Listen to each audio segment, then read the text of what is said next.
Magandang araw sa lahat. Noong Sabado, mayroong nagmensahe sa aming club.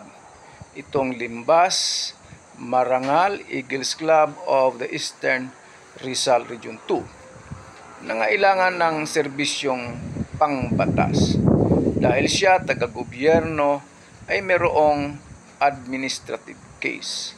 At kailangan maisumiti na niya ang kanyang depensa sa pamamagitan ng pagsumiti ng counter affidavit niya at affidavit ng kanyang mga testigo kinalunisan. Sabi ko, kapos sa oras, Sabado ito, may lakad pa ako. Sabi ko, sige, punta ka. So, nag-usap. So, inayos namin yung draft ng counter affidavit niya saka ng kanyang mga testigo, 2 testigo. Nung ma-draft na, sabi ko, ayusin ito at pag-aralan mong maigi. Ikaw ang mag-aral ng pag-aralan mo ng maigi kung ito ba yung tamang kwento, ang katotohanan.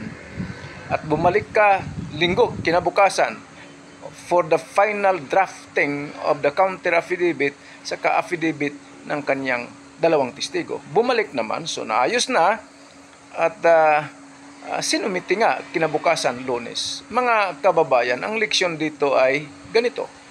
Kung kayo'y may kaso, administratibo, criminal, or civil, agapan nyo yung pagpunta sa abogado. Huwag yung ilang araw na lang, kinabukasan na lalo, saka pa lang. Ang mga abogado, mga kababayan, ang mga taong ito ay maraming trabaho. Busy ang mga abogado.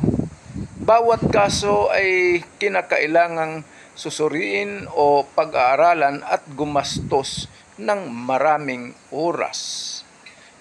Mabuti na lang, gano'n naman yung club namin, mapagbigay. Siyempre, pinagserbisyuhan na lang namin kahit na minamadali na. Kasi isa naman ito sa mga gawain ng aming fraternity. Ang the Fraternal Order of Eagles, Philippine Eagles, sa pamamagitan ng Limbas Marangal Eagles Club of the Eastern Rizal Region 2. Maraming salamat at magandang araw sa lahat.